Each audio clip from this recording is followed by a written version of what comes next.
problema para eles é que não foi uma discordância pontual, foi ali literalmente a autópsia de um julgamento político, puramente político, vírgula por vírgula, e hoje o Supremo Tribunal Federal, sob a batuta de Alexandre de Moraes, que está sendo conhecido aqui fora como uma corte que viola direitos humanos através do violador, oficialmente o violador de direitos humanos, Alexandre de Moraes. Eu acho que essa puxada, esse fio do ministro citando o Pacto de São José da Costa Rica algumas vezes, eu acho que pode trazer esperança para a gente, acho que até mais rápido do que a gente imagina. Meus amigos, chegou a hora da virada. A lei do retorno finalmente está alcançando os foras da lei do STF que condenaram Bolsonaro numa farsa sem precedentes. Trump já deixou claro: todos os envolvidos nesse conluio comunista serão julgados e punidos de forma implacável. Barroso e Moraes sabem que não tem como escapar da tempestade que está vindo do governo americano. Você vai ver detalhes reveladores sobre a grande reação do governo americano, que pode representar o ponto final na carreira dos togados que rasgaram a justiça no Brasil. Fique comigo até o fim deste vídeo. Deixe o seu like, comente e compartilhe. É hora de unir forças, porque o futuro do Brasil está sendo decidido agora. Acho que foi uma semana histórica, talvez, quem sabe? Eu quero enxergar pelo lado positivo, o início do fim dessa ditadura de toga.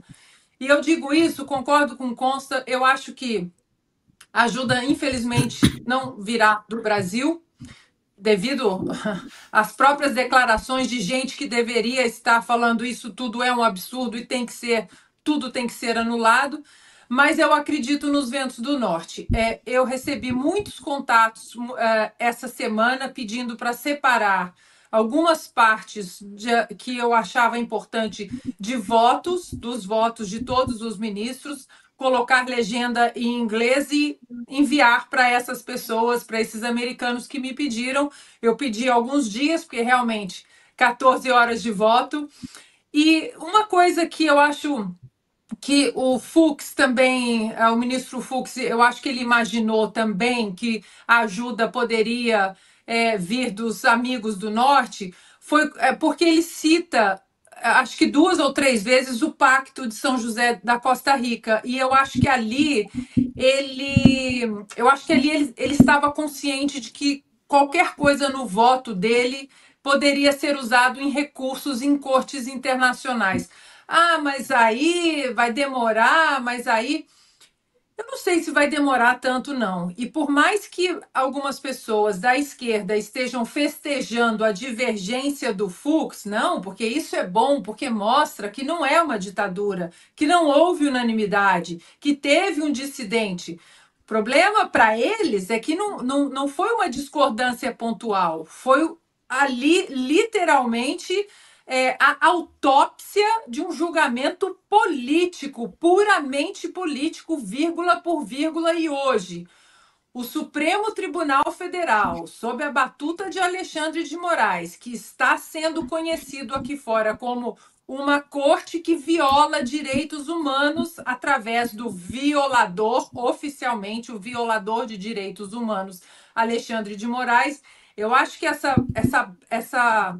puxada, esse fio do ministro citando o Pacto de São José da Costa Rica algumas vezes, eu acho que pode trazer esperança para a gente, acho que até mais rápido do que a gente imagina.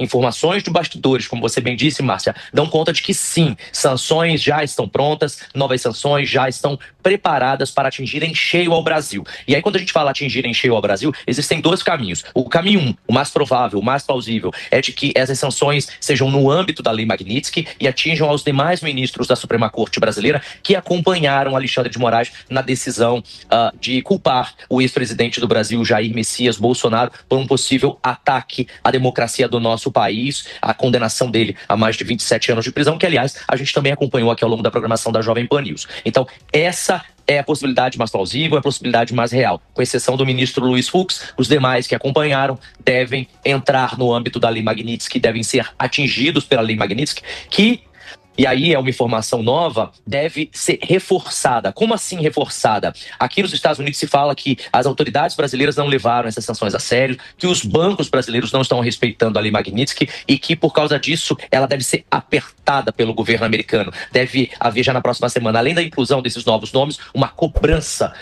muito maior, um esforço muito maior por parte do governo americano para que, de fato, a lei Magnitsky seja colocada em prática aí no Brasil. O que por aqui se diz que não está sendo feito. Que o voto do ministro Fux fortalece bastante o fato, não é uma opinião, o fato de que há violações de direitos humanos ocorrendo nesse processo e em tantos outros. Uma coisa que o ministro Fux fez foi basicamente dizer que o Donald Trump tinha razão em sancionar o Alexandre de Moraes, porque ele fala textualmente que a corte viola a Declaração Universal do Direito dos Homens e o Pacto de São José da Costa Rica. Ele diz isso literalmente durante mais de uma vez, que são dois tratados internacionais do qual o Brasil é signatário, que são garantidores de direitos humanos. Então ele basicamente está dizendo que o STF está sim violando direitos humanos, que é a base para a lei Magnitsky.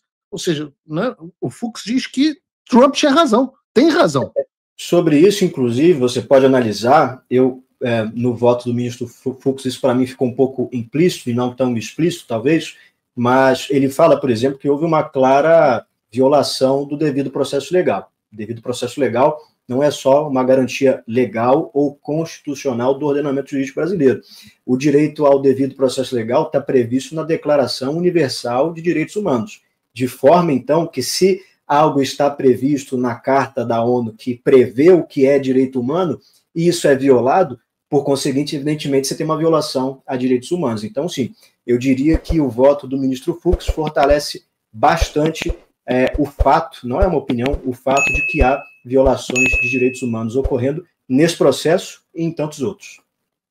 Agora, eu vi uma crítica que muita gente da imprensa fez, acho que a Mira Leitoa fez isso também, e várias outras jornalistas, eu achei interessante, não tive tempo de conversar com nenhum jurista para me explicar esse assunto, mas da ideia de que o Fux falou da incompetência do tribunal para julgar o presidente Bolsonaro, e a mim, e a todos os outros que estão nesse inquérito fajuto do golpe, mas ele não teve a mesma posição em relação aos tantos casos do 8 de janeiro que ele julgou. Tem uma explicação para isso? Bom, de fato, o ministro Luiz Fux, e aí já entra na opinião, né, errou, na minha visão, em vários momentos. Um momento que eu tenho certeza absoluta que ele errou foi no caso do Daniel Silveira, que é quase que um caso inaugural da perseguição de maneira mais explícita, né? Mas eu acho que, no fim das contas, o que importa é o dia de ontem e o que ocorreu no dia de ontem.